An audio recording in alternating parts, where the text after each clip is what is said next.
Salut, c'est Popsinoche numéro 3, votre magazine 100% cinéma uniquement disponible sur les réseaux sociaux, avec au programme aujourd'hui une séquence sur Sergio Leone, une interview exclusive de Ennio Morricone, l'Orchestre de Cannes en concert, un hommage à Marcel Pagnol et à Stanley Kubrick tourné à Londres. Tout ceci et d'autres choses encore dans votre Popsinoche numéro 3, c'est maintenant.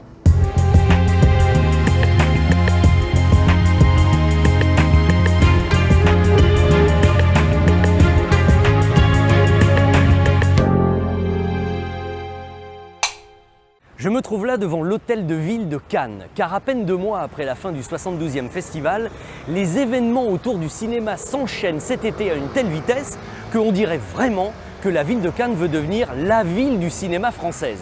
Pour en avoir le cœur net, nous allons maintenant être reçus dans le bureau de David Lisnard, le maire de Cannes, parce qu'il aime passionnément le cinéma. On a construit une saison estivale autour du cinéma à Cannes pour renforcer précisément cet ADN et cette force de la singularité cannoise autour du cinéma, avec beaucoup de richesse, puisque à Ciné Quartier, on a 9 projections de films qui ne sont plus en salle, mais qui sont des grands films qualitatifs populaires dans les quartiers, avec un très très bel écran gonflable, et puis parallèlement également les expos en ville, avec les portraits de stars dans les rues, les murs peints, donc toute une ambiance autour du cinéma qui fait que bien, quand les touristes arrivent à Cannes, ils disent tiens, on est une ville qui a une vieille ville, c'est la Méditerranée, qui a des belles boutiques de luxe, etc., mais qui a cet ADN cinématographique autour du 7e art. Et moi, je crois profondément à l'avenir du cinéma et donc à l'avenir de Cannes, ville de cinéma. Et c'est pourquoi on a aussi des grands projets d'équipement tels qu'un grand musée international du festival et du cinéma. On a un bel orchestre à Cannes qui joue un magnifique concert sur les musiques d'Ennio Morricone. Là aussi, Ennio Morricone, on le reconnaît tout de suite, c'est grand public, c'est facile et c'est beau et c'est qualitatif. Nous sommes ici au Palais des Festivals à Cannes et vous voyez derrière moi l'Orchestre de Cannes qui s'apprête à commencer sa répétition générale pour un concert de musique de film qui aura lieu ce soir. Et dans le programme, il y a plusieurs partitions du maestro Ennio Morricone, dont une extraite de la bande originale du film de Sergio Leone qui nous intéresse beaucoup dans cette émission, Il était une fois en Amérique. Alors je parle tout bas évidemment pour respecter les musiciens, mais puisque nous avons le privilège d'être là, laissons jouer l'orchestre dirigé par Benjamin Lévy. Écoutez et savourez-moi ça.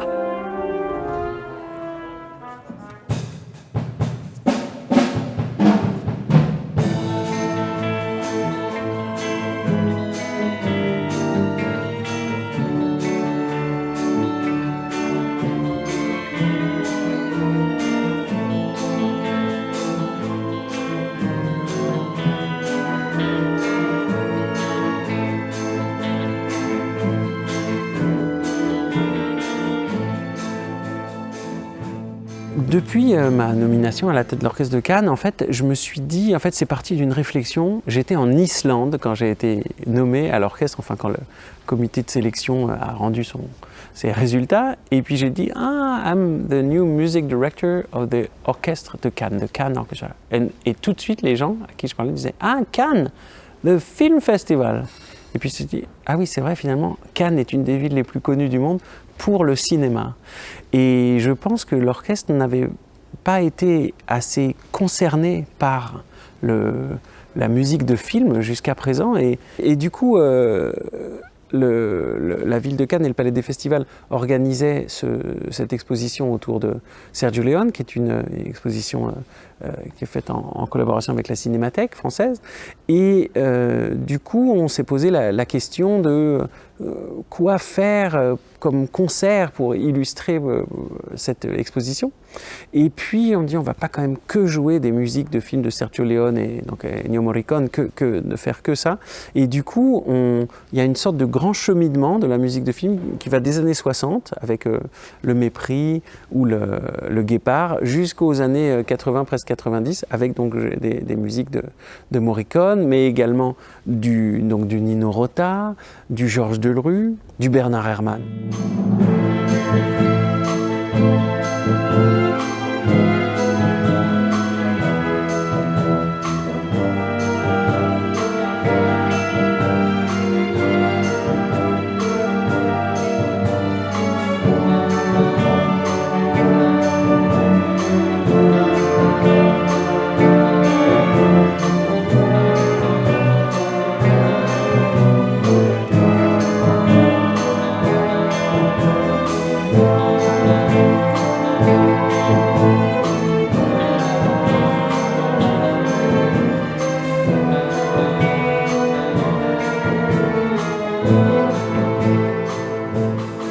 si par exemple je vous demandais à vous de choisir votre musique préférée entre Le Bon, la Brute, le Truand, Il était une fois dans l'Ouest, Il était une fois la Révolution ou Il était une fois en Amérique. Je crois que vous seriez très embêtés. Eh bien, je vais justement poser cette épineuse question au chef d'orchestre de l'Orchestre de Cannes, Benjamin Lévy. On va bien voir ce qu'il va nous répondre. Alors, vous avez raison, Vincent, quand on regarde les couvertures des disques, c'est très difficile de différencier sa préférence pour savoir si on va aimer quelque chose parce que ça rappelle le film ou parce que la musique en elle-même. Et c'est vrai que par tendresse pour le film, peut-être quand même, Il était une fois en Amérique. Voilà, peut-être celui-là. C'est pour ça que vous l'avez choisi pour ça. Oui, il y a une sorte à la fois de tendresse et de dureté qui me touche beaucoup dans Il était une fois en Amérique et dans la musique de Morricone.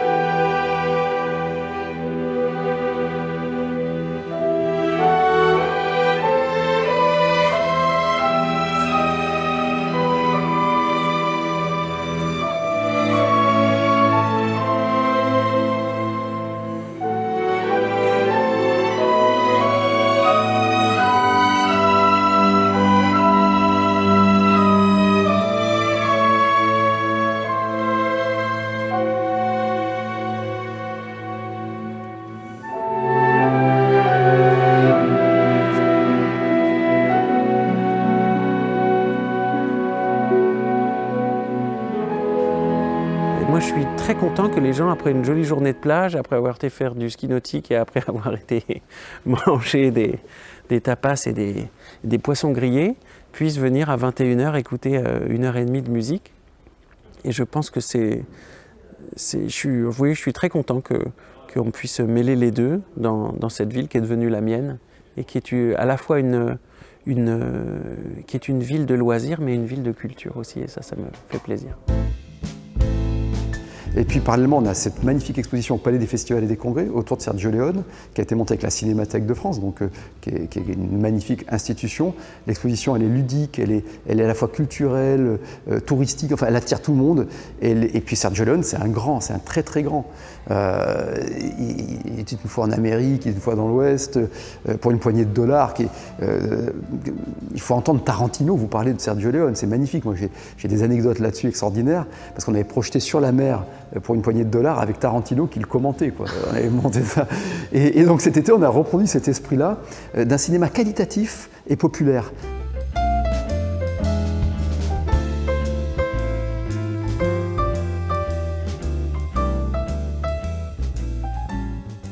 Et là, en fait, on se balade dans les archives personnelles, dans les témoignages, les affiches, les costumes.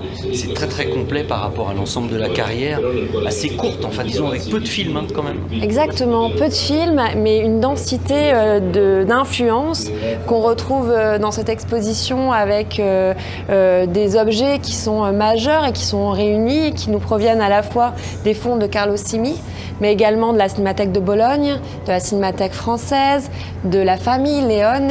Ça, c'est important. Et ça, c'est très important. Donc, on rentre finalement dans la psychologie du personnage en retombant sur ses ouvrages, sur son mobilier, sur les costumes de ses films, sur les dessins de tournage, sur les extraits de films, sur les interviews les peintures qu'il aimait. Exactement.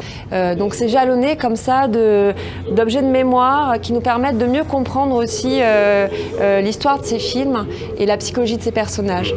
Et il y a les armes de Clint Eastwood, ça c'est mythique ça, les armes de Clint Eastwood. Et le pancho de Clint Eastwood. Et le pancho aussi. On continue la balade ? Allez, on continue, je vous suis.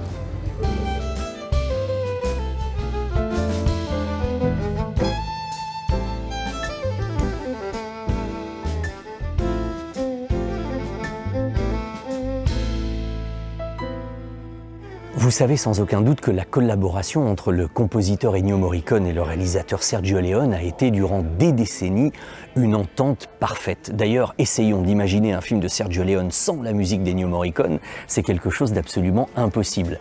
Je vous propose quelques images extraits d'un documentaire et d'images tournées par Pop Sinoche pour bien comprendre cette collaboration, cet accord parfait entre un compositeur et un cinéaste. Regardez plutôt.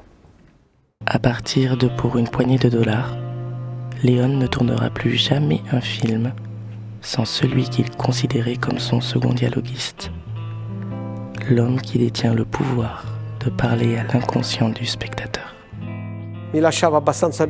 Sergio Leone me laissait travailler librement.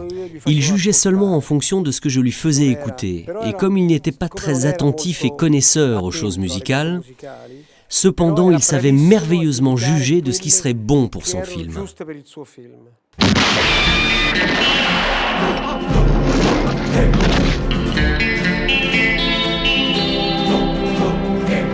Il ne sait pas ce qu'est la musique, Sergio. Il ne sait pas chanter, il ne sait pas... Bon. Mais il sent. Et comme il sent qu'il a peur de ce que pourrait lui faire, parce qu'il n'a aucune confiance en Morricone, il l'oblige à composer la musique avant. On s'est toujours trompé en croyant que c'était pour les acteurs. Non, c'est pour lui. Il a besoin... Il dit, t'es mon scénariste, alors tu vas me donner mon rêve. Ora, i metodi di lavoro. E io comincio a lavorare. Pour la méthode, je commence à travailler. Sergio me raconte l'histoire, me montre ou m'indique les cadrages. Il fait toute la mise en scène pour moi. Et connaissant son style, je sais bien comment sera filmée la séquence. Pour moi, la musique, c'est un peu les dialogues du film.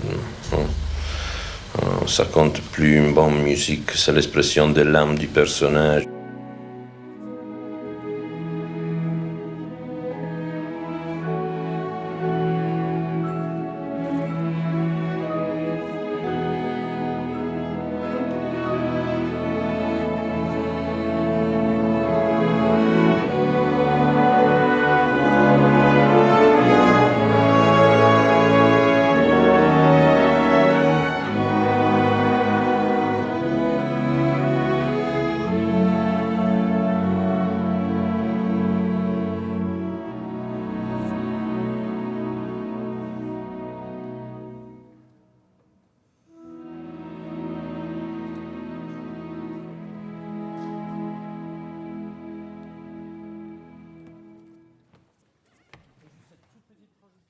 Cannes sera la ville du cinéma, non seulement parce qu'il y aura une offre de salles de grand niveau, puisqu'on va ouvrir des nouvelles salles à Cannes, parce qu'il y aura un événementiel avec le plus grand festival culturel au monde, mais au-delà, autour de l'audiovisuel, avec Cannes Série, le MIP TV, le MIPCOM, le MIDEM, le Cannes Lions, mais aussi parce qu'on sera la ville de la formation, notamment des scénaristes, et donc la ville des métiers de l'écriture, mais également par un planning événementiel, fédérateur, culturel et ludique, qui fera que Cannes sera la ville du cinéma tout au long de l'année.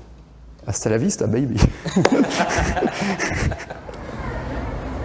En complément de cette magnifique exposition, que vous l'ayez vue ou non d'ailleurs, parce que peut-être vous habitez trop loin de Cannes, ça peut arriver, il faut absolument que vous vous procuriez ce coffret Blu-ray DVD, un documentaire sur Sergio Leone réalisé par Jean-François Giret, intitulé Sergio Leone, une Amérique de légende. Et là, vous comprendrez tout sur l'œuvre de ce cinéaste assez génial.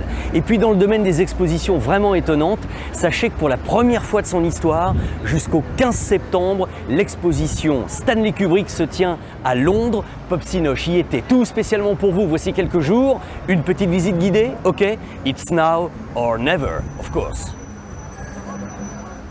Et direction le Design Museum qui accueille l'expo tant attendue dont Spielberg affirme qu'il ne faut surtout pas la manquer. Et dès l'entrée, vous vous retrouvez immergé dans un corridor d'images cultes des films de Stanley au son de Zarathustra.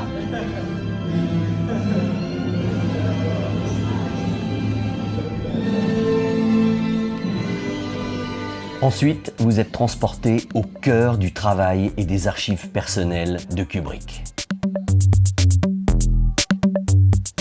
C'est d'une richesse étonnante, avec une foule d'objets très intimes, notamment son Oscar pour les effets spéciaux de 2001, l'Odyssée de l'espace, son œil du maître, le bien nommé,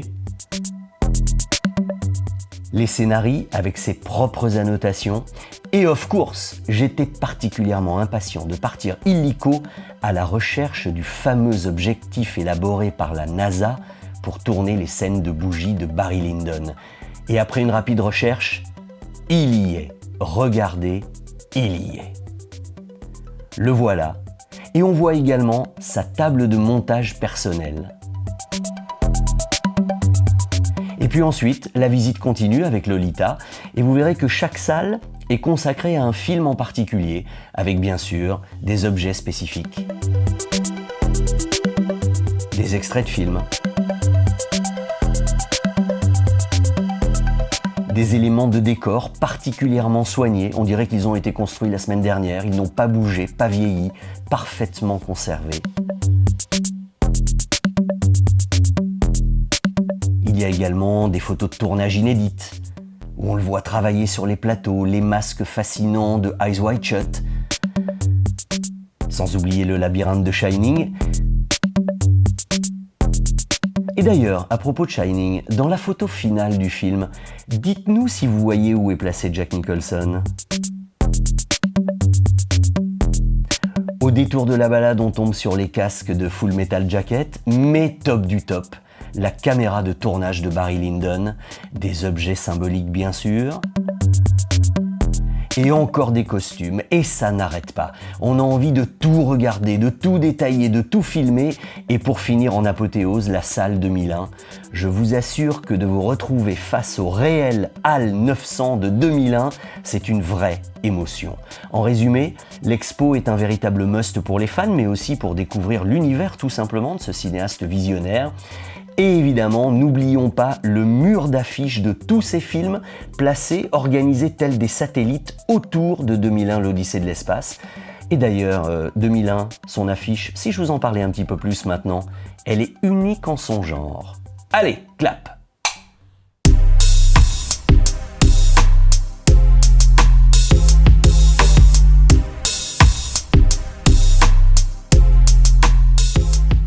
Aujourd'hui, Pop Cinoche s'affiche avec Stanley Kubrick. C'est bien connu, Kubrick était un perfectionniste.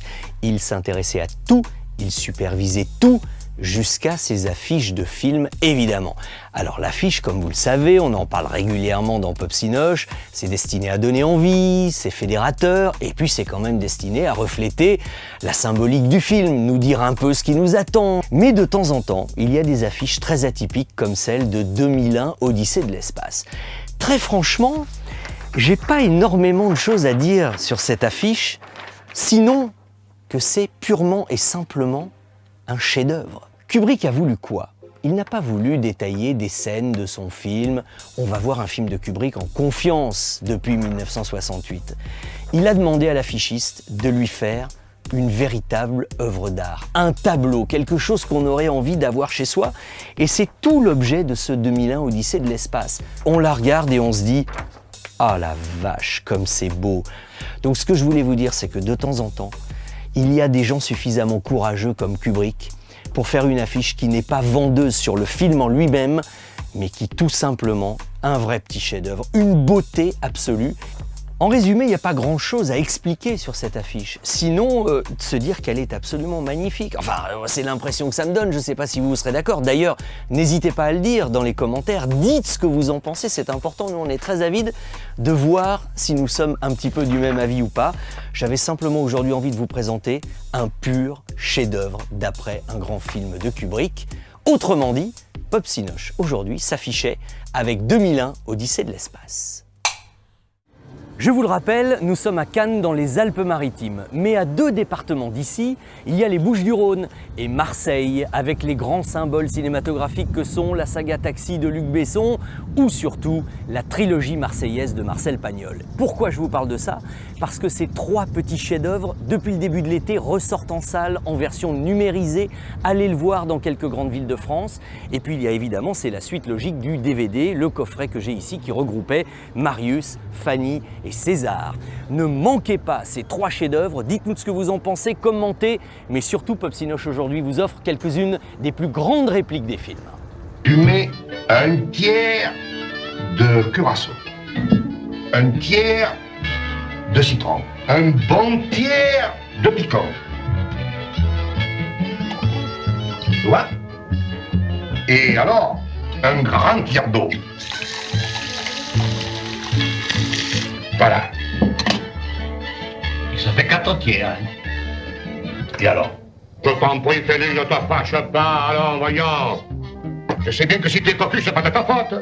Mais enfin, tout le monde le sait que tu es cocu, ça c'est pas un mystère. Monsieur Breuil ne le savait pas.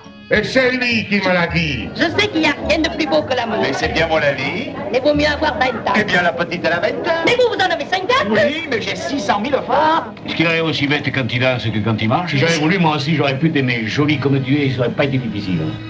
Seulement, j'ai pas voulu, hein. Tu es amoureux de Fanny, et tu es fou de rage de voir que l'autre va te la prendre. Quand je vois un bateau sur la mer, je sens qu'il me tire autrement qu'une corde. Je sais plus où je suis, je sais plus ce que je fais. Et moi, je reste avec toi, hein. Pour combien de temps? Si tu m'aides, ce sera pour toujours. Tu me fends le cœur. Tu me fends le cœur. Oh! Et alors? Ah, alors ne jouons plus, non? Qu'est-ce qu'on fait? Je tourne le roi. Et le voilà, saluez. Le roi? Encore? Ah oui, moi je tourne le roi à tous les coups, monsieur Breuil. Alors, vous avouez que vous trichez? Ah oui, je triche. Seulement, comme vous le verrez jamais, le coup est régulier. Et pour terminer cet épisode numéro 3, là, maintenant, Popsinoche va faire son cinéma, le nôtre. Je vous explique, il y a à peu près un mois, nous avons tourné ici, aux alentours de Cannes, un clip très rafraîchissant avec le dernier de la gamme Kawasaki, le dernier jet ski. Alors ce que je vous propose maintenant, c'est pour le plaisir de voir le clip réalisé par Jérôme Bolla et dans la foulée, le making-of, les coulisses du tournage réalisé par Adrian Martini, parce qu'on aime peut-être le cinéma, mais on aime aussi les sports nautiques, voyez-vous.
L'idée du tournage de ce spot est née lors du dernier salon de la moto Porte de Versailles à Paris.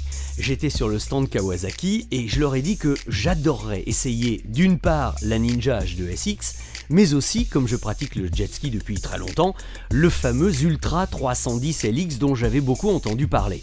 Pour avoir accès simultanément à la route et à l'eau, l'idée de nous retrouver au Festival de Cannes pour tourner est devenue une évidence. Pari tenu, et à partir de là, on s'est régalé.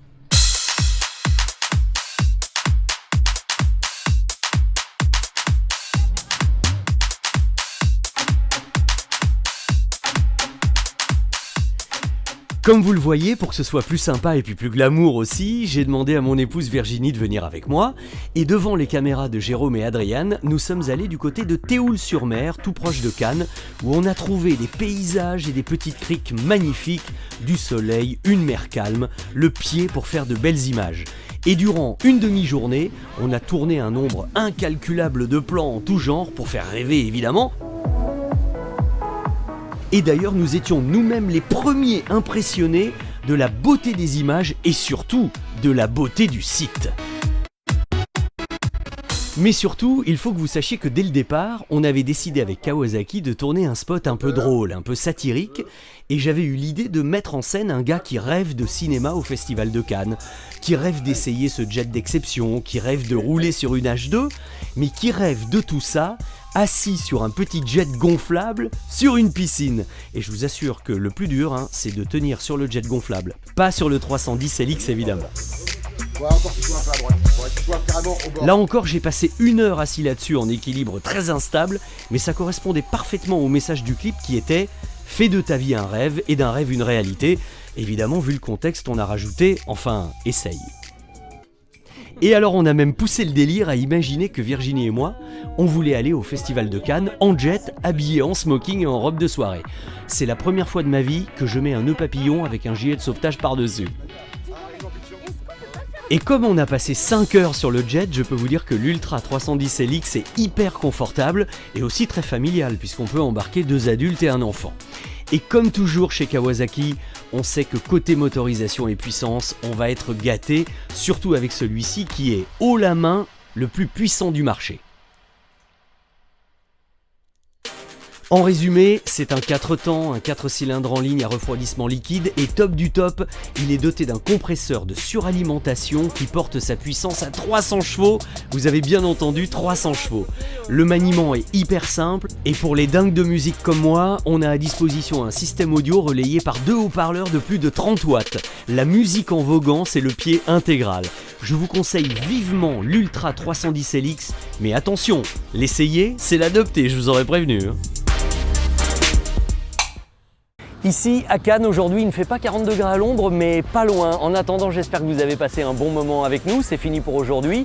C'est l'été, allez voir des films en salle ou sur tous les autres supports mais surtout essentiel, abonnez-vous dès maintenant à Popsinoche, partagez, likez, commentez et on se retrouve très vite pour l'épisode numéro 4.